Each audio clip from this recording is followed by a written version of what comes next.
Howdy, everybody, and thanks for joining us here again on Expanded Perspectives with me, Cam Hale. As always, joining me on this wild ride, Mr. Kyle Filson. How's it going, everybody? I hope everybody's got their seatbelt strapped on tight.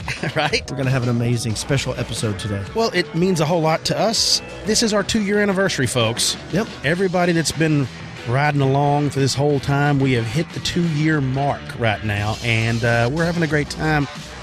Bad news, this is probably going to be the last show we're going to do. Kyle's going to have to move due to work, and I'm pulling your leg right now. We're not stopping this. We're going to just keep going and going Why do you and always going. do that to him? That's like the third time you've done that in 2 years. I don't know, because I'm an ass. Anyway, folks, we've got a fun one today. We're here just to have a great time and help everybody get through the day.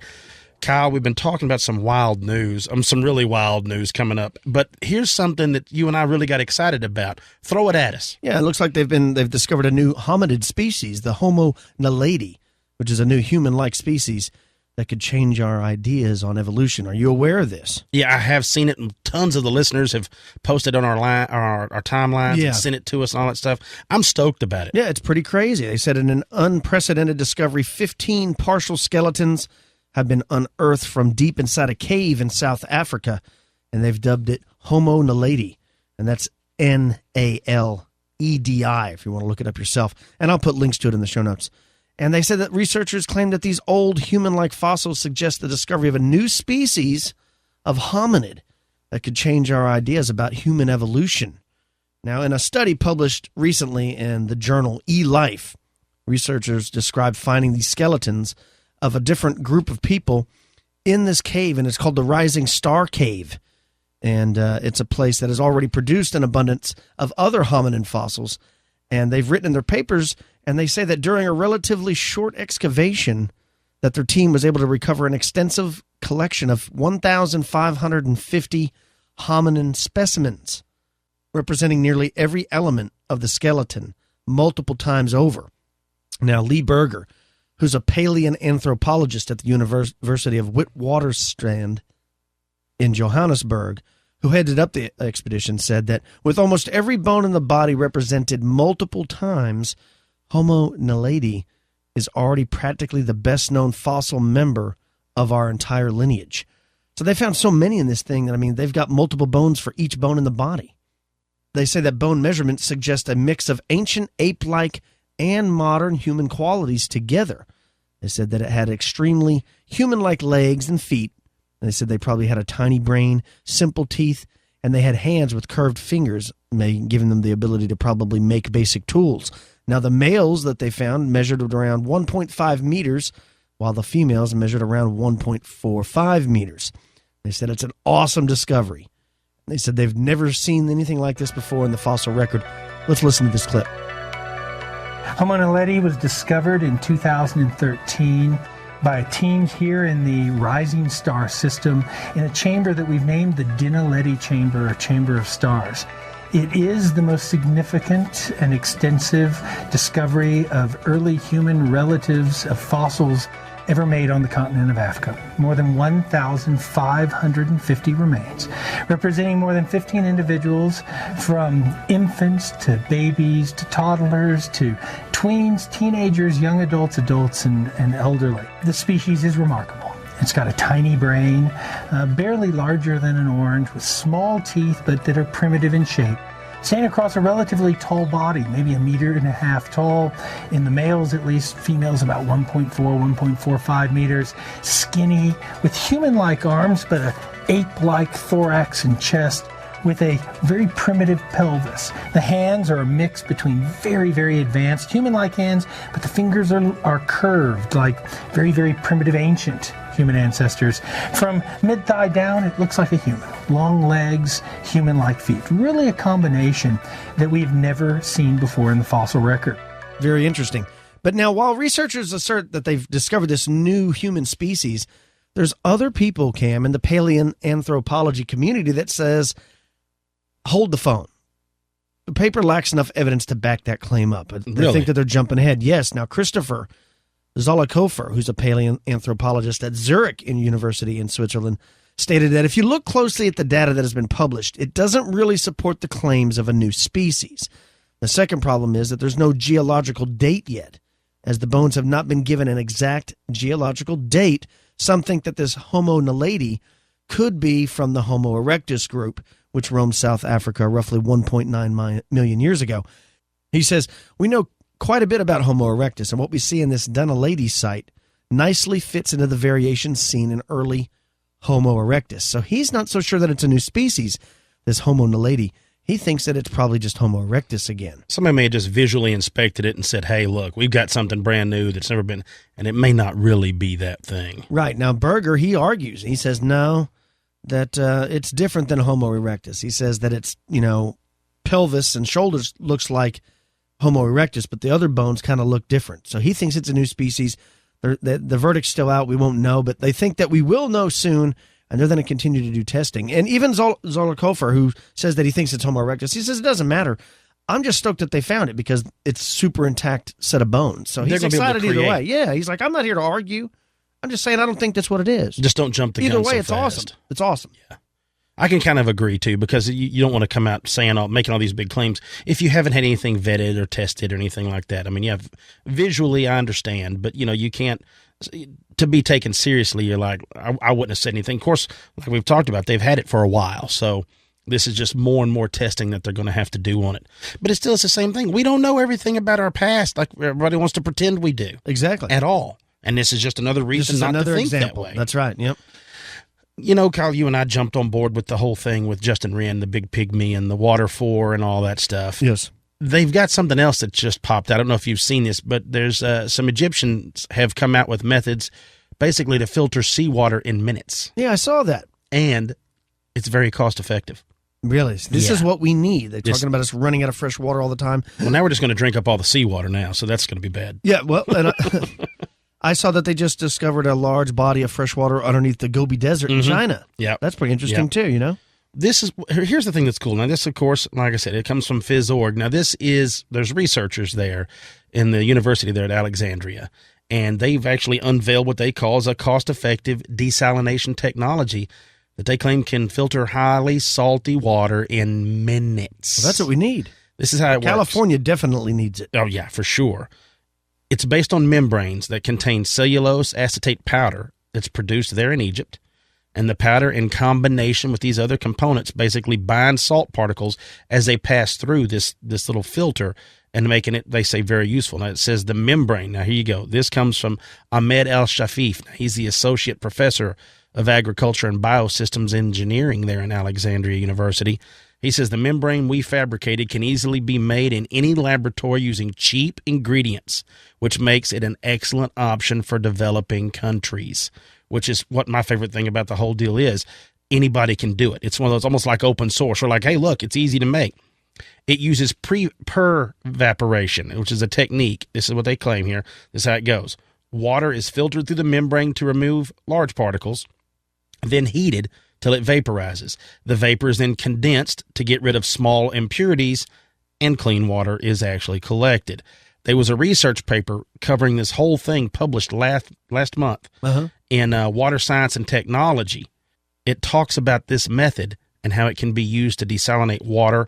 Now get a load of this, Kyle. It contains different types of even contamination, not just salt, but sewage and dirt. That's awesome. So now you can get water, like if it's, nasty runoff and stuff in some of these, areas, even in Africa, that's hard. You can use this little thing to actually filter the water if you can't get to fresh water, which is pretty awesome to me. I mean, fresh water is a problem around the world that a lot of us take for granted. We have no idea the troubles that go into it. Like we've always talked about, you just go and look at what Justin Wren's doing in the Congo. There's a lot of stuff that goes to it. Here's what's neat. You find out El Shavif, and these guys are talking about it. Well, there's also a man named Helmi El Zenfali. Now, he's a professor of water contamination at Egypt's National Research Center. And he says what is new is making the membrane locally using materials abundant in Egypt and developing countries. So it's almost like this thing is going to be able to build jobs, not just keep making safe water. So it's almost a self-fulfilling circle, is we can make safe water, but we can also put people to work building these things that make safe water, and it's very cheap to produce. That's pretty cool. It's awesome. That is awesome. Do you know that we might have a new serial sniper here in America? Oh, for reals? Yeah, this comes by our brood, Micah Hanks, over at Mysterious Universe, and it's about a new mysterious shootings in the southwestern United States. We may actually have a serial sniper on our hands. Now, they go in there and they talk about how a series of unexplained shootings occurring near Phoenix, Arizona, over the course of the last 2 weeks has authorities on high alert. Everybody in Phoenix, be careful. That's right. They said beginning on August 29th, a number of incidents involving possible gunfire have actually shattered windows of vehicles traveling along Interstate 10. They said so far the injuries related to the incidents have only been minor, like a 13-year-old passenger on one of the vehicles got a cut on her right ear, and they said that a Phoenix police sergeant's personal vehicle, one of his windows was reportedly shattered while his commute to work. Now, what's unsettling to these series of shootings in Phoenix is no one's really been hurt yet, but they do know that there was a couple of shootings a couple months ago in Colorado that seemed very not vaguely, but very similar. Now, they said back in April, a number of commuters along Interstate 25 in northern Colorado became the victims of a frightening incident involving, once again, shattered windows. Now, the Laramie County Sheriff's Department investigated possible shootings, and on April 22nd, a guy named Corey Romero was actually driving home alone on I-25 when the window was not only shattered, but they were shot in the neck, and they died. Oh. Right? So this guy's shooting at these vehicles, but he actually hit just one person so far? They don't know it's a guy. They don't know. So far, they've been hitting a lot of windows, but they've actually hit a couple of people. Another person, a 48-year-old named John Jacoby, he was shot while riding his bicycle in the morning in the town of Windsor, Colorado. Sounds like somebody was practicing on moving targets till they could get dialed in. And he got shot in the neck, too, and died. And says that the FBI investigators said that initially there was no link between the shootings, but they're starting to refute this now. They're starting to think that there could be one person that's doing this. That's crazy. Now, on June 4th, the New York Times reported an additional incident that occurred less than half an hour away near Loveland. And this time it said that a 65-year-old man was found bleeding on the sidewalk just before 11 p.m. on Wednesday in downtown Loveland, Colorado, which is only about 15 miles away from where those earlier shootings happened. And so they've put together, they said the FBI has put together a special task force and has begun investigating on these shootings to see if this could be like a serial shooting. You know, when you think about that, that's crazy. But it's also surprising that something like this doesn't happen more often, because to me, it'd be super easy to do something like that, and no one would know you were doing it. Yeah. You know what I'm saying? Especially if you were... I mean, like all the windows that are being shot at, I think he's probably trying to hit the people. It's just he's missing. That's what I'm saying, is he's getting practice, or he or she or whoever this is dialing in. That, to me, that's even... It's worse than anything else, because this is totally random. This isn't like a serial killer with an MO of looking for certain people. This is somebody that sounds like it's maybe totally randomly just firing at vehicles. Yeah. Dude, that's not cool at all. It says sometimes that the attacks happen at night. Sometimes they happen just before lunch. And so far, they've been firing at passenger cars, pickup trucks, box trucks, and commercial buses. I guess they don't give the caliber, do they? No, they haven't done that. They probably don't want to leak too much information, because then it starts kind of glorifying his acts. Exactly. I keep saying his. I don't know that it's a man, but most likely. Come on I mean, now. women don't really do stuff like that. They just don't. Women are crazy in a whole nother area. You know what I'm saying? Women are crazy in a whole nother area. So that's pretty scary. So be careful if you're out there in the Colorado, Arizona area. Well, I got you something that's pretty scary to me anyway. It's not sharks this time, folks. Kyle, if I gave you the name Vladimir Spiridonov, do you know who that is? Yeah, he plays ice hockey for the in the KHL. I believe he's a left wing. Is that not true? Well, it may be true, but this Vladimir Spiridonov is the fella that's going to have a head transplant to be carried out in China in 2017. Oh, yeah, I saw this. You see that? It's incredible. There's an Italian doctor named Sergio Canavero, and him, along with this Chinese colleague of his, is set to conduct the world's first head transplant on a 30-year-old Russian patient. And it's planned for December of 2017. Now, of course, it was first announced, and I even think we've even discussed it, but it was announced back in 2013 that this the man who volunteered for the procedure there is Russian Vladimir Spiridonov, and he suffers from this extremely rare, progressive Wernig-Hoffman disease. Okay. Now, the wild thing is the cost It's believed to cost around $11 million, and it's going to take 36 hours for this to go through, for this to be carried out. Wow. Says China wants to do it because they want to win the Nobel Prize, and they want to prove themselves as a scientific powerhouse.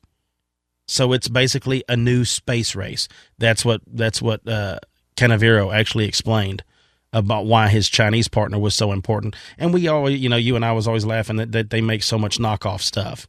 They make exact replicas, exact copies of stuff. Now, you're sure that guy doesn't play left wing for the Dynamo Minsk team? He might. Pretty sure he did. I'm pretty sure he had 34 goals last season. I don't think this guy did. If you see him, no. Now, like I said, it's planned to be 36 hours long, cost about $11 million. Now, here, get a load of this here. It says it's the controversy about organ donors in China is that death row inmates have allegedly been the main source, with authorities promising to ban the use of their organs. However, many argue that the practices will carry on and organs will be termed donations. So it sounds like when they put you on death row, they just come and harvest whatever they want from you. Yeah, that's nice. Now, listen to this. Now, the donor and patient will have their heads severed from their body simultaneously. Now, you understand what I'm saying. Your donor and the patient. The donor is alive when they take his head off. They're killing him there. Which means all of his organs, he's a perfectly healthy individual. Yeah. And they're going to plug this dude on top of him. So it's probably a death row inmate is that they're going to put it. So you're going to have a Russian guy with a Chinese dude's body. So that's what you're going to have. Yeah. Now, it says, now they go on to say an ultra sharp blade. Well, we don't think you're going to use a hatchet, jackasses.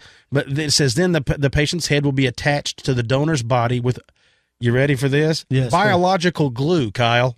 I've got a whole tube of that right Biological glue and some stitches. It says afterwards, the patient will be put in a coma for a month. And when he wakes up, powerful immunosuppressants will have been used to prevent the body and brain from rejecting each other. That's awesome. Biological glue. So we're going to stick a guy's head on with bio glue. That's what it sounds like. I don't know why it's costing $11 million. If all you're going to do is like one super sharp blade and some super glue. Because that glue is very expensive. Well, not if it's in China. They made it. It's just some knockoff glue. They are incredible at knocking things off, are they not? So I'm really curious to see how this plays out. And see, that's the thing I don't think people think of, because I didn't until I saw and read this article and kind of looked into it, is the whole problem with donors. I mean, it's one thing to, you give up your rights. You get thrown on death row. Now they're just coming there and taking your organs. Basically, so I'm like, is that a wrong thing? Maybe we should be doing that? Go in there and be like, if somebody needs a liver, it's got a good liver, let's just take that dude's liver. They're going to kill him anyway. Yeah, right. So you're going to have some mass murderer's liver in there. Yeah, the liver works. Yeah. You know what I'm saying? So I don't know. I'm going to keep an eye on this because I'm super curious of how this is going to turn out. I don't think it's going to turn out well. I don't think so either. But here's the first step. You're going to make an omelet. You got to break a few eggs. We're going to see so he may be back to scoring goals, Kyle, by 2018. He may make a full recovery. He may be out there just juking. Awesome. Well, let's take a break. You're listening to Expanded Perspectives.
And we're back with Expanded Perspectives. On today's show, Cam, we're going to get into a topic that's kind of interesting, and I don't know how much reality this has. I know that, there's a lot of different stories. And what I'm talking about is I'm going to be talking about these mysterious black helicopters. Mm-hmm. Everybody knows these. You get the Alex Jones. He's always talking about black helicopters and things like that. And I think for the most part, people understand what this is. But I don't know how truthful this really is. That's my only problem with this conspiracy, is it seems like it's a bit of a stretch. But there is numerous tales and stories of these black unmarked helicopters being seen at different times. Now, these black helicopters are always depicted as being, of course, without any markings on them, and lots of times they're reported as being completely silent. Mm-hmm. Have you heard of that? Mm-hmm. And, they're usually seen whisking around the metropolitan skies or even in rural areas.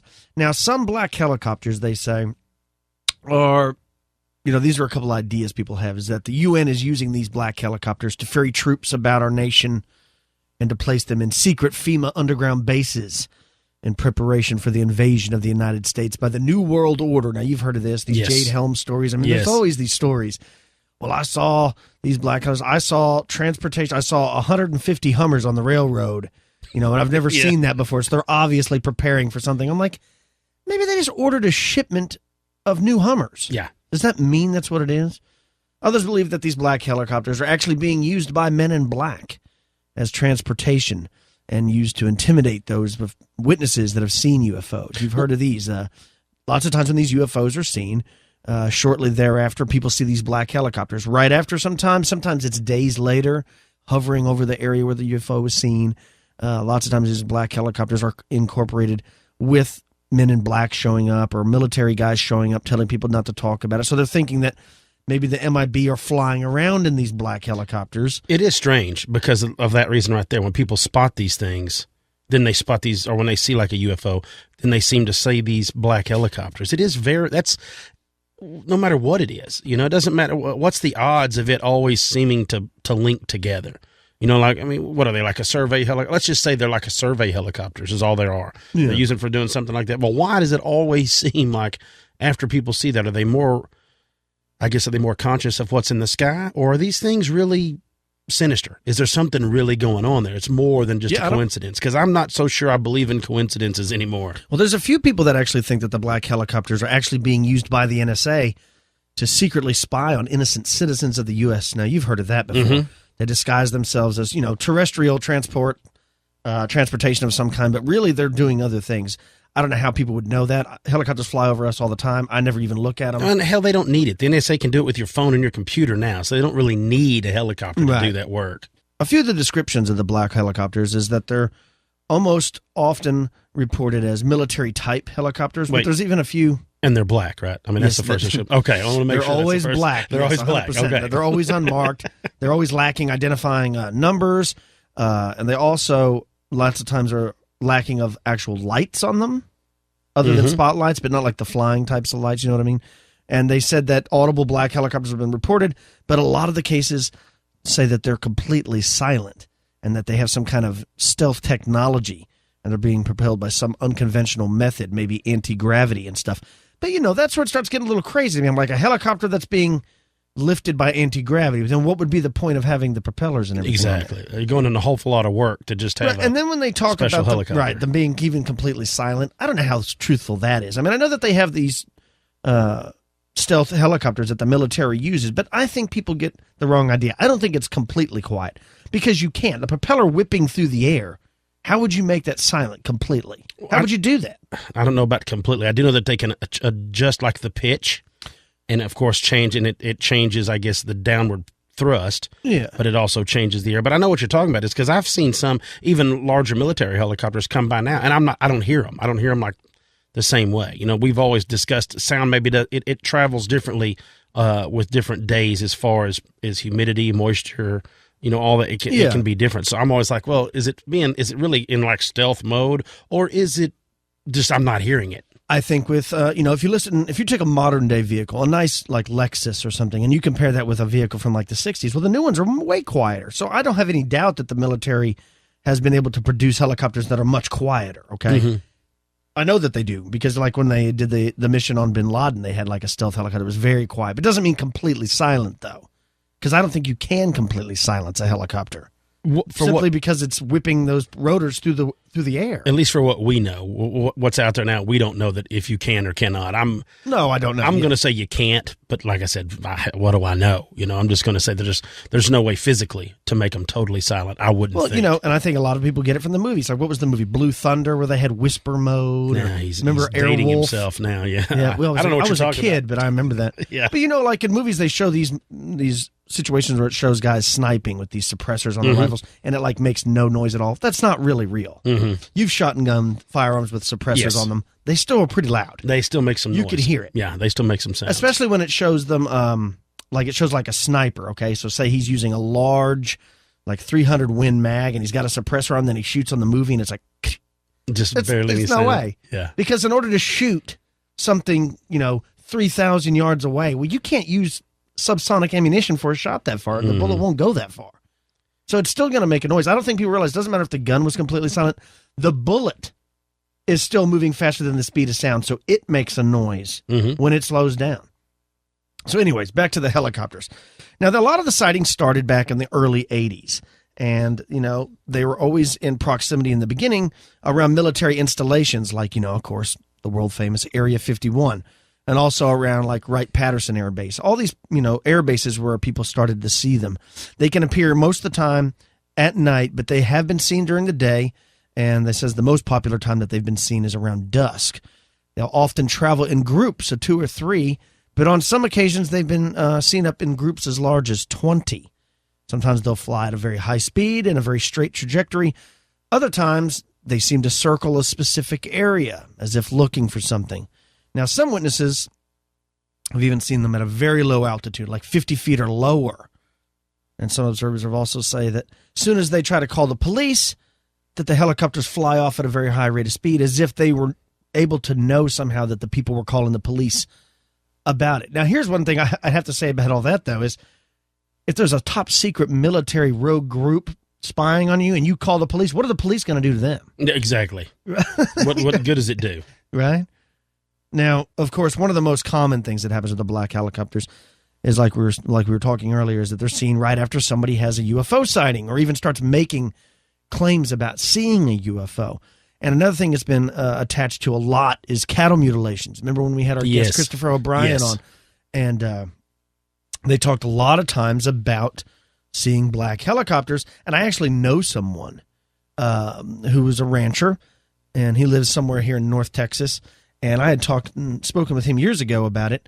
And this is before we were doing the show, so he had no reason to make this stuff up to me, other than just knowing me. I had hunted a couple times on his property. But anyways, he had some cattle mutilations on his property, interesting enough. And he had, he didn't buy the whole UFO deal, but he did tell me that he saw on numerous occasions, even in the daytime, these black helicopters, these unmarked helicopters. And what he thought was happening was someone was coming to his field at night or during the day when he wasn't there at work and taking his cattle, performing some kind of test, and then dropping the carcasses back off in his field. He believed it was a military background. Yeah, which is also interesting when it comes to the whole cattle mutilation thing. I always wanted to know that. I'm not saying that the military or some rogue group couldn't be capturing cows or even extraterrestrials capturing. Why do they bring them back? Yeah, right. Wouldn't it be easier if you just missed it? Because you'd be like, I got 60 head of cattle. I've been counting for weeks. I can only find 59. I don't know what happened. Must have coyotes or something. Must have got them. Yeah. Got under the fence. Like we've always said, drop them in the ocean. Bringing it right back, you're like, well, there it is. Yeah, I don't understand why they bring them back. Now, some of the black helicopters have been reported to have strange appendages or devices actually attached to them that people don't know what they are. And says sometimes that they're even reported as having a strange noise that they admit that sounds like loud static. So that, I thought, is weird. Now, if you go on YouTube, of course, there's dozens and dozens and dozens of videos of these black helicopters. And I have to be honest, I watched about 15 before I got bored. And, man, you know what it looks to me? It just looks like helicopters flying by. I think these are extremely paranoid people. You think so? Yeah. It shows like a group of 3 helicopters flying by. Well, they fly like that all the time. If they're flying down the Fort Hood or something, most of the time you never leave your wingman, Cam. They don't fly solo a lot of the times. Yeah. They're in groups. How many times have you seen those large Chinook convoys flying over? Oh, yeah. Yeah. You see it, especially around here, it seems often. Right? I mean, that's why I don't know if it's real. But I will say, have you ever seen the the top secret helicopter that the military has now called the MHX helicopter. No. Are you familiar with that? No, not at all. Well, it's a new top secret stealth helicopter, and we know that this thing exists. So could that be what people are seeing, and it's just people, military, just testing it? And we also know that there is, in fact, a group of the military, a specific group called, are you familiar with this, the Night Stalkers? Ooh, no. This is the United States Army 160th Special Operations Aviation Regiment, and they're known as the Night Stalkers. Now, what this is this is a special operations force of the United States Army that provides helicopter aviation support for general purpose forces and also special operations forces. And it says that its missions have included attack, assault, and reconnaissance, and are usually conducted at night at high speeds, low altitudes, and on short notice. And the 160th Special Operations Aviation Regiment is actually headquartered in Fort Campbell, Kentucky. So this is a real group that they know does these nighttime clandestine missions. I'm assuming using this MHX stealth helicopter. So could it just be that people are seeing that group? They're not up to anything special. They're not spying on people. They're just carrying out routine practice missions. I mean, even recently on the Mark Maron podcast, when President Obama was on there, did you ever hear that? Yes, I did. He was actually in his garage and everything, and they talked. Well, jokingly enough, President Barack Obama admitted that we do have black helicopters. He says they don't often deploy them on U.S. soil, but that they do have them. He didn't deny it when Mark asked him. I guess this is one of those little things that, that you take, like we discussed, you take for granted, I guess, in a way, is when you think of UFOs or anything like that, and, any kind of sighting of an orb or an alien encounter, any of these claims, and people start talking about a black helicopter, that you just take it as that's what it is. Yep, that's just what it's the government looking at it, the government looking at it. My thing has always been, if you wanted to go and do any sort of research or look at anything or follow anybody like that, why would you use a black helicopter? Everybody knows that's what you're going to be in. Yeah. You're the only thing in the sky that looks like that. Mm-hmm. It's not like you're a man in black, or it's not like you're just a dude undercover. Right. Undercover cops, that's the reason they go undercover, is so you don't notice them. They don't pull up with their cop car at the big meth party and just sit there on the trunk, just hanging out. Don't nothing to see here, folks. Just watching what you meth heads are doing. You're absolutely right. They don't do anything like that. So when I see that, it always has made me feel like it's a sleight of hand. They want you to look up there and think about that when there's something else going on. Well, you're right. If they were going to test out, say, a top secret aircraft, why would they be flying it around at low levels during the daytime where people could see them? They want to be seen. Exactly. That's what it is. They want to be seen. And then that brings up the idea is the government, is this a government testing? Like when we start talking about the cattle mutilations or these UFOs, is this something that the government is looking at as extraterrestrial, and they really are, in order to take your mind off of that, they put this forward for disinformation? Or is this a government thing that they're doing, and they still put this out there to make it look like they're looking into it so you don't get all freaked out also? I'm with you. It seems to me like the black helicopters are some sort of disinformation project. That's, to me, what it always seems like. I think that there might have actually been a few instances where black helicopters were involved. I mean, like the Cash Landrum incident, helicopters were used. Yeah. They've seen carrying stuff off. And there might actually been, I believe, along with Christopher O'Brien, that the cattle mutilation stuff has nothing to do with extraterrestrials. It's top secret scientists carrying out tests on animals, and that's the best way to do it, is to secretly test it on, livestock. Now that the black helicopters are part of, the urban vernacular, everybody knows what black helicopters are. Mm-hmm. Everybody sees it, from the X-Files to Late Night with David Letterman, or he's not on anymore, but you know what I'm talking about. Everybody knows what a black helicopter is. So now, like I said, I've watched these They're YouTube synonymous videos. with UFOs. Yeah, people see these black helicopters flying, and they're like, look, there they are. I'm like, that's just helicopters. I mean, for example, I want to bring up, with exception to the Navy, almost every military helicopter that's out there right now is painted like a dark matte green. Mm-hmm. And in most lighting situations, especially on cloudy days, if you look up at a helicopter, it looks like it's black, even though it's not really a black helicopter. I would see it that way. Right? Now, the markings on those helicopters, too, are often black and blended in the background. So from a distance, it appears to be a black helicopter with no markings, but in fact, that's not true. Yeah. Also, from a distance, at most angles, almost all aircraft in the sky look like they're black. How many times have you seen, like, our jet flies over? It looks black. Then it's not black, buddy. It just appears to be black. It does to me. Right. Just even being with the color blindness that I have, it doesn't look. I can't distinguish those kind of colors, especially at that distance and all that stuff. There's no difference between like grays and greens. It looks black, all of them. I'm just like, it looks that way to everybody. And I'm saying, like, also, like in a city situation, if you're in the city, you know, with the background noise of traffic and things like that, I see helicopters all the time and I can't hear them. Doesn't mean it's a silent helicopter. There's other noise that's blocking you. Well, and if I was going to do some kind of clandestine thing, it's like we've always talked about, and like I just finished speaking about, what about hiding in plain sight? Why not make it look like an everyday normal helicopter, and you can just say, oh no, they weren't out there for any reason other than just doing some practice, you know, somebody was just getting some hours in, you know, just going through the motions and, you know, and some stick time. But no, you're telling me that they send them out there, and that then in turn makes me wonder, is this not military? Is this you know, like we talked about the secret societies or the breakaway societies, or is this it could something be. else? It could be. I mean, I don't know how many times, you know, knowing about the black helicopters, I've been stuck in traffic driving while I'm working or something, and I'll see a helicopter and it looks like it's a black helicopter. But as I get closer to it, when I finally get close up, I realize it's just a traffic helicopter and it's actually blue and yellow. Yeah, when it gets up there near you. At a distance, it looks black. So I think once again, I think it's misidentification. Same thing that people have with all UFOs or Sasquatch or anything. I think that are there black helicopters? Probably, but I would probably say it's like 1 out of 1,000 that is seen. That's and maybe when the people that originally saw it, and even that, I mean, us even casting judgments, probably not. No, it's not the right thing to do for any of us. Any of you listening right now, it's not the right thing to do to blow all that off, because it's always that you may talk to 15 people.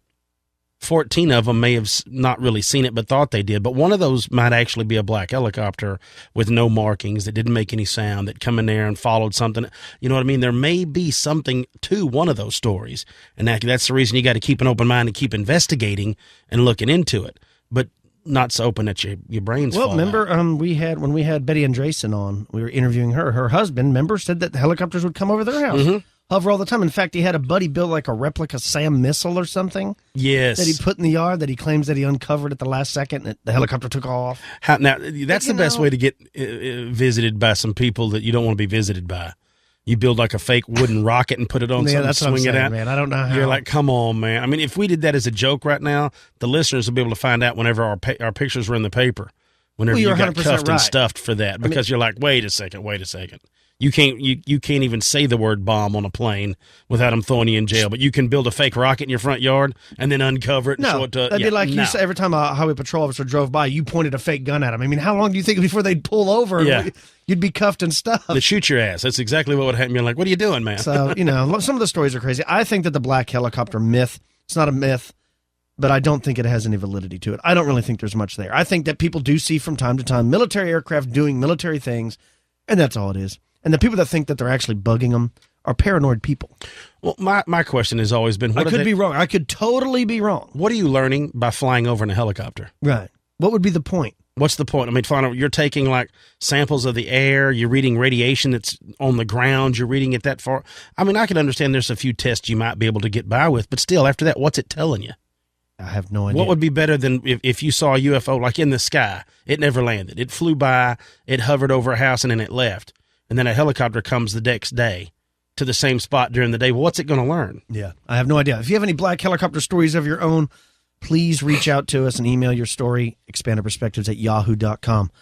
Let's get moving on to something else, Cam. What do you, I know that you had mentioned before the show that you'd been researching a few things. A little celebrity stuff? Yeah, stuff about celebrities. Do you any celebrity black helicopter sightings? No, it wasn't. And that's kind of what I was going down that whole path to see what they had involved. I wanted to try to find what people outside of who you would normally think believed in the things that all of us believe in and like to look into anyway.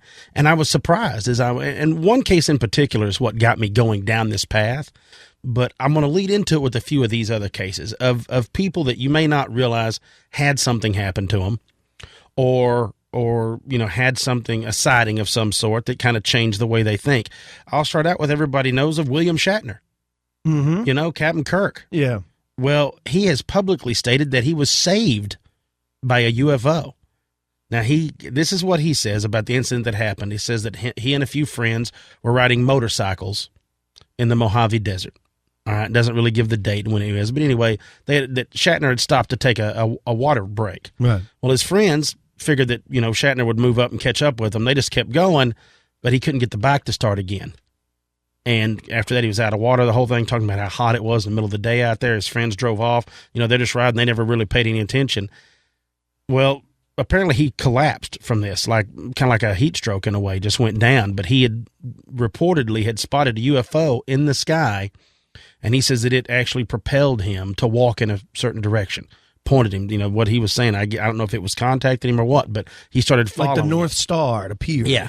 And he started following it, and he said that he safely reached a gas station there that actually had water. Now, I don't know if that comes from him passing out, and that's what he just thought he saw, or if he really saw it. Or he kind of knew where the gas station already was. You don't really know, but it is a neat story. But what's wild is that he has publicly stated that a UFO saved his life. How about one of the presidents, Mr. Jimmy Carter?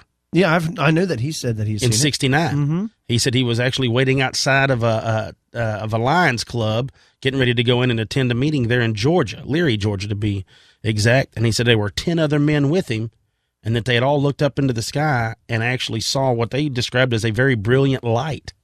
And they said it appeared to repeatedly change color up before their eyes. Yeah, I've heard this story. I think President Reagan had a sighting, too. Yep, he'd had a sighting. Now, Carter, this is what some experts believe, is that Carter and those men actually saw planet Venus. They're saying that it wasn't anything more Swamp than that. gas. Yeah, but it's tough to say because you weren't there. Maybe Venus was out, and maybe there was a craft out, too. It's tough to say on all that. I got you one that you're going to enjoy, Mick Jagger. Mick Jagger claimed to have seen 2 UFOs in his life. Keith Richards seen a lot of UFOs too, I bet. Well, not just UFOs. Keith Richards seen a lot of everything. Now, he says one of those, he was actually in California doing a concert, and he claimed that a massive UFO hovered above the site of his concert performance for several minutes. Really? Yeah. So he's just there singing, give me shelter, and then all of a sudden there was a UFO over there, yeah. The UFOs like the Stones. What's wrong with the Stones? Can't hate on the Stones. Now, there's also another part. Now, I don't know what validity this holds, but there's a few places says that I don't know what this is, had a UFO. This is how much he believes in them. He had a UFO UFO detector installed in his house. How do you buy that? Where do you get those? What the hell is it? What's a UFO detector? What is Mick Jagger has one? That's what the stories claim. I want one. I want to know what they are. I mean, what it detects UFOs. But how? I mean, what's a UFO detector? He's hired a guy to sit on his house with binoculars at night? Dude, what we need to do is we need to get a box tattoo with a from bunch Fantasy of lights Island and stuff, and we need to contact him, and we'll sell it to him for like $300,000. Right? I mean, it sounds to me like he got taken, is what it sounds like. That's what it sounds like to me, yeah. He was rolling stoned. You're like, what's never gone off? Well, no UFOs ever been around. No UFOs showed up, Mick. It's working. It also keeps them away. Not only does it detect them, but it keeps them away. Well, I need one of those. Yeah, right. How about the red rocker, baby, Sammy Hagar? What? Now a little bit too much Cabo Wabo. Sammy Hagar claimed to have been abducted by aliens when he was younger. Really? I didn't know that. I never heard that. Now, yeah. This was in 2011. Now, he did this on the Howard Stern show when he came out with it. Yeah. And Howard asked him, he says, were you really abducted by aliens when you were 18? Well, he had claimed that he was 20, but he goes, yeah, I was. And he goes, and you said that they were stuff downloaded into your head. And Sammy Hagar says, yeah. He said, back then it was about 1967. And Hagar actually said, he goes, you've got to be careful with this stuff. This is what he says. You got to be careful because people, if you say something and they think you're crazy, it'll take away all of your credibility. He goes, but I can't deny this. So I'm in bed and all of a sudden I see this stuff in my head, like before there was anything wireless. He said it was kind of like it was remotely being downloaded into his head. Is what he's or he was having a dream. Well, and then Howard goes, how old are you? And he said, I was about 20. Well, they actually did some research into that. He claimed it happened in 1967. Yeah. He was 20 years old in 1967. So they know that he was kind of lining his dates up. It wasn't like, I was like 19 or something. I mean, so, and he's had a lot to drink, I'm sure, between now and then, amongst some other things. I like Van Halen, not Van Hagar. Thank you very much. I knew that was coming. How about Russell Crowe? You remember that when he released the video, right? No, I don't. You don't remember the video? No, I knew that he was really into UFOs, but I don't remember this video. Well, he's an Australian. I'm going to mess this up, so the guys are going to butcher me for this. Woolloomooloo, Australia? Yeah, that sounds right. He believes he saw a spaceship. Now, there's a YouTube video that he's posted that says that you can see it. Now, look, he's a big nature freak. He's got a huge botanical garden there at his house. Well, he was having fruit bats coming through there in the evening hours, so he set up a camera to record these fruit bats coming through. And that's when it captured it? He captured apparently a flying object dashing into the frame. Now, the video actually shows glowing red lights and streaks of red lights passing by the frame as it goes. And it says one was moving with the other in tandem from left to right. And in the photos, the sky is casting a light directly downwards, but the light is not reflected to the trees or shrubs on the property. So you could see it's like something glowing. And you can actually go on YouTube now and just pull up that I'll video. put it in the show notes. You can pull up that video. Here's another one that you're going to like. John Lennon. What? John Lennon had So the one. Beatles and the Stones both have UFO connections. Yeah. Well, this is probably after he left the Beatles. This is probably right about the time. I mean, no, I know, but I'm just saying. Little Yoko Yoko Ono stuff, and which makes you question his sanity to start with. You don't like her songs? I'm going to go ahead and just deny that. Just not even going to answer that. All right. Anyway, what he says is it was a real hot, warm afternoon. He stepped out onto his terrace, they say, and he says just beyond the horizon, he said what it looked like was a flattened cone-shaped disc emitting red light. And he said it seemed to approach John Lennon. Well, May Pang was his assistant. He yells for May Pang, comes out. Both of them sat there and watched as it hovered. They said very close and then just took off. Now, he estimated that it was about the size of a Lear jet. Now, he says that the aircraft returned later that day, and this time it said there was a row of circular lights that ran around the entire rim of the craft. Well, what's wild is there was at least 7 other people confirmed seeing that exact same craft around the same time that what John Lennon saw. Well, that's interesting. And I've also, I know one of your favorite singers, David Bowie, actually had an encounter. I like David Bowie, but I do not like the David Bowie video with him and Mick Jagger. Oh, no. Yeah. You like the David Bowie from The Labyrinth. Yeah. When he's got that metal orb and he's rolling it through his hands and his fingers. Yeah, who doesn't like that? That's pretty badass. Anyway, he claims to have seen multiple UFOs or multiple sightings he's had when he was living as a child in England. And this is one of the quotes he actually said. They came over so regularly that we could time them. Sometimes they stood still. Other times they moved so fast it was hard to keep a steady eye on them. Wow, that's incredible. Pretty wild. I'll tell you something else that I like. Sure. Cassius Clay had a sighting. Oh, you mean Muhammad Ali? We don't call him. You and I have already had this discussion, and all the other folks. Y'all can call him Muhammad Ali all you want to. His mama named him Cassius Clay. We're going to call him Cassius Clay. That's it. Now, he claims that he had seen UFOs regularly whenever he was young, and that he'd also seen 2 of them hovering over New York City when he was working out in Central Park getting ready to fight. Now, you know who, of course, Angelo Dundee is. It was his trainer. Oh, okay. That was Clay's trainer. He was with him, and he even backed it up, said they both saw it. That's crazy. That they witnessed 2 UFOs moving into the city right before dawn. So I'm sure he was in there getting his road work in. Angelo's going with him. You know, you can call him Ali Clay. He's running along doing all his work now. Boom, they see these. So this is what they say, that the crafts moved slowly over the skyline for 15 minutes before they disappeared. They later found out several New York residents had all filed reports of these UFO sightings at the Newark airport. Yeah. Right? Yeah. And that's pretty strange. Now, Ali, of course, he likes to go on and he says that he claims that the prophet Muhammad said that the first ever reference to a UFO was made in Ezekiel's wheel in the Bible. So that's kind of what he... That's true. Exactly. That's what he attributes it to. Now, there's more on the list, guys. Dan Aykroyd. Yep, we all know him. Nut in that stuff. Victoria Beckham. Posh Spice. Yep. Buzz Aldrin. Yeah. Billy Ray Cyrus. Really? Achy Breaky abducted. He was abducted, or he just saw he a just UFO? had a sighting. Okay. Fran Drescher even had one. Even our friend Mr. Art Bell had a sighting. Yep. Now, like I said, we're going to stick with some of those stories and all that, this theme of celebrities. And this is what got me on the theme of celebrities to start with, is the Jackie Gleason story. Now, that's interesting that you bring him up, because I've read stories in the past about him having a huge fascination with UFOs and extraterrestrials, and that he was kind of buddy-buddy with some of the presidents and stuff, and I'm fixing to tell you have been about it. privy to some information, but I don't know how much of it's true, and how much is it urban legend, you know what I mean? Well, for those of you that are younger or just don't recall Jackie Gleason, we'll bring you up to speed on this whole thing. Jackie was a native of Brooklyn, New York. All right. Now, he was an actor, comedian, even a bit of a musician, and he's probably remembered best by most everyone as Ralph Cramden. Now, that was from the Honeymooners series television show back in the 50s.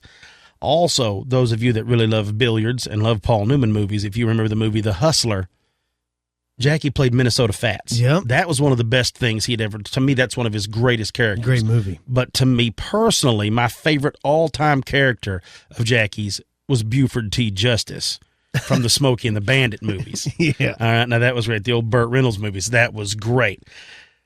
Now, of course, Jackie left this place in 87, June, actually, of 87, from cancer. Damn, I hate cancer. From cancer. But here is an interesting stuff. Now, there is a fella that actually did this research. His name is Kenny Young. Now, Kenny Young passed away several years ago from leukemia. A young man. I think Kenny was only like 38 at the time, and he is actually a great ufologist and UFO researcher. He's the man that really went into this story, basically, and did this research, and actually spoke to Beverly Gleason, Jackie's ex-wife, to try to clarify some of this. Now, it's alleged that Richard Nixon and Jackie Gleason actually encountered pickled aliens. Wait. Yeah. Say that again. Richard Nixon. Yeah, and Jackie Gleason. What do you mean they encountered pickled aliens? Richard took Jackie to show him this. Okay, so this is probably the stories I've heard. This is probably the story you've exactly, that you've heard. I'm going to read you what Kenny found. All right, now he actually did this interview in like 2003 with Beverly. Now, this was in Maryland, and this is what he actually had written about it. It says, "This morning, I spoke by telephone with Beverly Gleason McKittrick, an ex-wife of the late comedian Jackie Gleason, and I explained to her that I was interested in the progress of her book and if she could talk about Jackie Gleason's claim of seeing alien bodies at Homestead Air Force Base in Florida. She said that the book never came out as she had to stop writing because of just, I guess, personal things, but this is what she says. She said that she would be glad to get it out of it. And Jackie Gleason did not seem pleased with her quoting him on the aliens in Florida. She said that there was not much additional to tell, as the whole story regarding Jackie and the aliens, as far as she knew, had already been printed. This is her quote. Esquire magazine interviewed me after our separation, and I talked about how Jackie told me about seeing dead aliens in Florida. I think it was sometime in 74 when this happened. When I said that, it was because he told me. After the interview was published, Jackie was upset about the story being public. He called and said he didn't appreciate me giving the interview, and that's when I started to wonder if the story was iffy. The reason I became iffy about it was because I wondered if it was really true. I believed it the whole time. I bought the story hook, line, and sinker. But if it was true, then why did he get so upset about it? Mm-hmm. Now, Kenny writes that Beverly went on to explain how Jackie came to tell her about this experience with the aliens. She said Jackie had been out very late one night. I did not know who he was with, she says. He told me where he was that same evening, and he said that he had been in South Florida with President Nixon to see some dead aliens there, and I believed him. He was very convincing. He and Nixon were in contact quite a bit, and I'm not sure that it was arranged, but it seems that their meetings were set up by an associate of Nixon's. After he got back, he was very pleased. He had an opportunity to see the dead little men in cases, he explained to me, and what they looked like, and that he was still talking about it the next day. Now, Beverly explained during her interview with Esquire magazine, and she made a statement about Gleason's claim to see those dead aliens, and afterwards things between her and Jackie pretty much fell apart. Her quote was, "We were on the verge of divorce, but everything was okay until it came out in Esquire." Now, she informed Gleason that Jackie himself had never denied the story. He was mad about her. So he did. He never denied it. He never denied it, but he always said, he was mad at her about it. And it says, regarding her announced intention to write a book, Beverly said that she abandoned the project due in large part to Gleason's objection to her comments about him seeing the aliens. She says, I just made that one statement about the UFOs, and it appeared in Esquire and I guess a few other places, and he didn't like that. And I thought, I just can't go through with this. Let him live his life, so I never wrote the book. And Kenny says that I thanked Beverly for talking with me and asked if it would be okay for me to call her back if I had more questions. She agreed, and that concluded our conversation. Now, he actually filed that and did all that work on July 9th of 2003. So it sounds like it happened to me. Well, that's exactly what it sounds like. But he calls her back on August 6th. Says this afternoon, I placed a second call to Beverly at her home, spoke about 15 minutes, and I asked if she could recall for certain if Esquire magazine was the first to print her story about Nixon showing Jackie the alien bodies after alleged this golf game. Right. Beverly said that it is certain that it was Esquire magazine was the first to print the story, and then went on to describe how the article was front page cover story for the Esquire, carrying a picture of Jackie and some text regarding UFOs. She also said that the reporter who did the story still works there, but she could only remember his name was Ben. Now, she said that in the years after the Esquire report, other publications picked up the story. Some of them she thought was directly from Esquire, going back to, of course, Jackie and Nixon meeting there for golf. But she said that her relationship with Jackie was good during that time frame. But she did say that, that she'd even met President Nixon herself, meeting near a pool and having a drink with him. So she knows for a fact that Jackie and Nixon were friends. Yeah. Well, there's pictures of them together. Yes, and playing golf together. Now, she said later on that the time of the Esquire article is when her relationship was not good. And she says, I'll be honest with you, about the time the article appeared, Jack and I were breaking up. And when he saw the article, like she said before, that finished up everything. That was all she wrote? Yeah. Now, Kenny had asked her about reports, about her plan writing the book and even a prepared manuscript. She said she didn't have any written manuscript at the time and nothing otherwise prepared. Now, there's nothing she had ever prepared in writing, but she said that this document, as far as firsthand to get it all together, but she said at the time Jack came home after his meeting with the president, she said again, now she reiterates this, he was so giddy and excited about seeing these little men. But years afterward, I began to ask myself if any of this could really be true, or was he just telling me that perhaps he'd been out with someone. Maybe he'd, I guess she's assuming like a wife would with a relationship falling apart, that maybe he's got a girlfriend and he's just, but that seems like a hell of a story for me to want to bring that up. You know what I mean? Yeah. Well, why would you come up with that? This is great. He said, I asked her if she could recall any of his words, a more complete description of the little men or any information such as where they came from or crashed. And Beverly laughed and reminded me of how many years ago this was. She then answered by saying this, you would be best off to find that Esquire article. That probably contains my closest recollection of anything said. And then, of course, she goes on to tell them, the story, or he goes on to tell her that in addition to doing research, that he was also involved in writing and producing, television documentaries, and wanted to know if she'd feel comfortable going on camera. And she said that she was not interested in going on television and thought the story concerning the little men should be authenticated first. And like I said, this, which is pretty cool that she said that. She didn't want to go on camera, this whole thing. Yeah. And said that she says that I guess you're right, but I guess I just don't want to go on camera with this. And then Kenny, went on and said, thanks for talking to me and this whole deal. For those of you that want to, the story goes that they were basically playing golf. That it was, I think in 73 was when this was supposed to go down, around February, and they were in Florida playing golf. And then afterwards, this is where it kind of gets funny. They were close. Gleason had been a real big supporter of his campaign. And I think he'd actually, helped with the fundraising, gone up and probably done some comedy and things like that. But that it was in Key Biscayne, down there in Florida. But anyhow, the story goes that President Nixon ditched his Secret Service men. I don't know how that would be possible, but I don't know, back in the 70s, maybe he said, hey, look, I'm just going to go hang out with my buddy or something like that. But the story goes that Gleason and Nixon drove through the night to Homestead Air Force Base, which is 35 miles southwest of Miami, and that Nixon took him into a base building there in a heavily guarded area on the far end of the base, walked into a facility, and it said it just kind of blew him away. And this is claimed, this is what was said, that Gleason said this. There were a number of labs we passed through first before we entered a section where Nixon pointed out what he said was the wreckage from a flying saucer, enclosed in several large cases.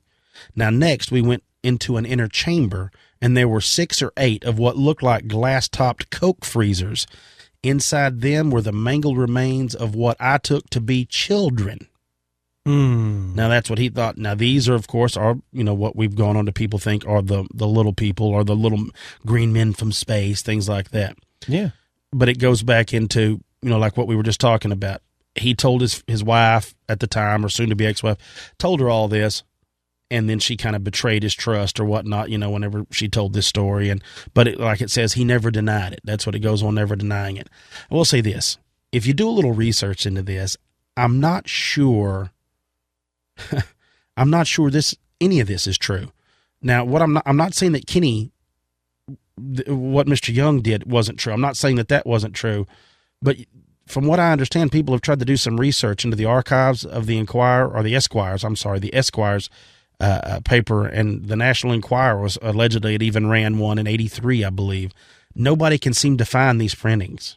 Right. Nobody can find it. They don't know if it's not, I don't know. I'm sure they didn't have a way of scanning it, but surely you would think that there was a way now if they were still there. But apparently nobody has any of this stuff from the Esquire magazine. So the story goes back into, well, then how did the National Enquirer get this story and rerun it? Yeah. If it's not. So there's a lot of conjecture back and forth both ways of where you look was it really on the Esquire? And then, I don't know, did the government take it down? Did the government shut that part down because there was something leaked before Nixon got, booted, whatever all. Right. And, I mean, there's a lot of funny stuff when you really start looking towards the end of it that you can't tell one way or the other. You can't tell if it's real, if it's 100% real, or if it's fake, or if it's disinformation. I do know this, that Jackie never, of course, said this didn't happen, but was all this stuff concocted after Jackie's death? That's my whole thing is and I don't know, Beverly Gleason. I'm just asking, did she make all this stuff up because she was wanting to release that book? So did she make all this stuff up knowing it would make a big deal, knowing that maybe Jackie had this interest in UFOs, and knowing that maybe, she could end up building something crazy off of it? Or did he make it up 10 years before this, because it was talking about in 73. So her book was supposed to be written like in 83 or something like that, whenever. Yeah. So that's when this Esquire thing was supposedly ran. So did Jackie make it all up because he'd been over at some lady's house, hanging out with his friends? That seems like a hell of a story to come up with, to cover up you hanging out with your lady friends. Yeah. I don't know. Was it all made up in like the Enquirer or the Esquire, whatever? Was it all made up just to sell papers? Did none of this really happen and they just pay Beverly some money to use her name? I don't know. I have no clue. Or did it really happen? Did Nixon really take Jackie Gleason? Because, they're pounding some. You've got to imagine these guys dressed up like, old school golfers, like from the Three Stooges, when they showed the golf pictures and stuff of them. They're all dressed all wild because golfing clothes was insane back then. They got their knickers. I've got a pair. You've got to imagine them looking like Payne Stewart. Yep. And I'm picturing them been drinking mixed drinks all day, playing golf. Oh, yeah. Down there. And then they're like, hey, man, want me to show you something crazy? Come on. I think that's what happened. And he jumped in there and they drove him down there. We've all, you let your hair down with your buddies, and it's Jackie Gleason. So, Richard Nixon's a president, but he's wanting to impress Jackie Gleason. So did he really take Jackie in there and show him? I think so. I'd like to believe so. Yeah, I think it happened. I like to believe that he took him down there and showed him all this. And in confidentiality, Jackie had been drinking and told his wife and was excited about it and talked about it the next day because it had changed the way he saw everything. And then she let out some stuff that, one spouse shouldn't let out about another one, because to her it didn't really mean anything. She thought it was all the just time. Exactly. So I like to believe, that side of me wants to believe it's all real, that it's really there. And then when he starts talking about 6 or 8, maybe that's what was left over after the Roswell crash. Who knows? There's just so much to it. But I was fascinated with the story and the fact that these other celebrities and what they had seen. Yeah, that's awesome. I really appreciate it. Well, let's take a break. You're listening to Expanded Perspectives.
And we're back with Expanded Perspectives. I hope everybody enjoyed those stories of the black helicopters and Jackie Gleason and some of those other celebrities that have had ties pretty wild, with extraterrestrial things. It is pretty interesting because you wonder, of course, we're never going to know, so you always leave the show wondering, is any of that real? Did that really happen? Or is it just, a play on words? And it's been blown up over the time. And I guess it could, yeah. I still want to believe. You're never going to know. Yeah. Right? I want to believe. Well, I guess, folks, in the celebration of our 2-year mark today. That's crazy, right? 2 years. Insane. It's already happened. Yeah. I had no idea till you just brought it up a couple days ago. Yeah. 2 years is upon us. You get so focused on doing the next show and doing the next show and doing the next show. I didn't realize when we actually launched. But I think our first day we ever did it was like September 14th. Yeah, 13th, 14th. I have to go back. Yeah, but we're at the 2-year mark right now.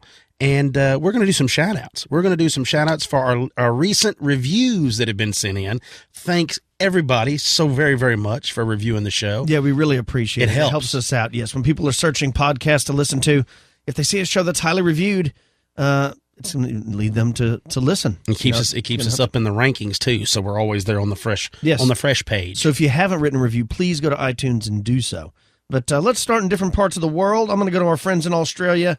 I'd like to thank Ms. Sci-Fi. Thank you very much. And W Actual. Thank you very much. Thank you. Over to the UK, Sonic 155, LP UK 84. And over in Canada, Stephen A. Thank you. In Sweden, Paralapsis. Thank you so much. And we even got some other ones on Stitcher, The Protein Shake, Sasquatch, Padden, and R. Stormy Frey. Thank you so, so much. Now, moving to the United States, we got a ton over here. Here we go. I want to thank Sean Haynes, Wallaby 007, Dellsbury, Blinkstrat 182, thank y'all, Rob Turbick, Rope Dart, HFD 273, Old Coke, Kevo 1243, and the Macabre Goblin. Thank you very much. Now, this goes to Jeff Kendall, Gin and Tonic, Tarnwood, Squarehead 54, Jay Sean, Fox Rogue, Charlie Esther, Cethos, Farm Boy 529. Thank y'all so very much. Thank you so much. And user San Diego 1, your boy Jesse, Ari 2326, and Worm Diggity. Thank y'all so very, very much. To read those, like we've always said, just makes my day. It makes my day whenever we're in here in the middle, especially in the middle of the night when you're trying to get some stuff together and all that, and you're like, oh, no. And then that's one of those things that kind of builds a fire under me. I'm like, all right, we got to keep going. So thank y'all so very much for supporting us on this 2-year road so far. Yeah, it's gone by quick, right? We've had 1 year of the Elite show up. We've got 2 years of this show going, so we're going to keep it rolling and see what else happens. That's right. If you want more Expanded Perspectives, like he was mentioning, don't forget to sign up for Expanded Perspectives Elite. Just go to the website, expandedperspectives.com. Follow the instructions. Signing up is easy. There's a whole bunch of episodes over there you're missing out on. We've talked about things from shadow people to shadow beings. We've talked about history things like Ganong Padong. We've talking about the Hopkinsville encounter, lake monsters, skinwalkers, all types of things. Atlantis found off the coast of Spain. Yep. Different things, USOs. I mean, even most recently, the Angel Effect, which was a continuation of the Third Man Effect, Third Man Factor. It's really good, and it's about just like this. It's basically what you get here. It's a different topic. It's about an hour long, and so if you like the normal show, you're going to like that show. Yep, that's right. Everybody, thank you so very much for coming along for this ride. Do somebody a good deed. Give somebody a hug. Like we said, pat somebody on the back. Other than that, stay out of trouble, people. Let's just keep our nose around. Be nice to one another, basically. You can call the show at 817-945-3828. You can call and leave a message telling others why they should be listening to Expanded Perspectives or what you enjoy about it, and maybe you have a story of your own you would like to share and you don't feel like typing it all out on your phone with your thumbs. That can be annoying, right? Yeah. But you can also email the show, expandedperspectives@yahoo.com. You can follow us on social networks. You know how to do all that. If you would, go to Lon Strickler's Phantoms and Mobsters website, and don't forget to donate to Vanessa and her fund. Everybody out there, be good, stay safe, and we'll speak to you on Thursday. You're listening to Expanded Perspectives. Peace.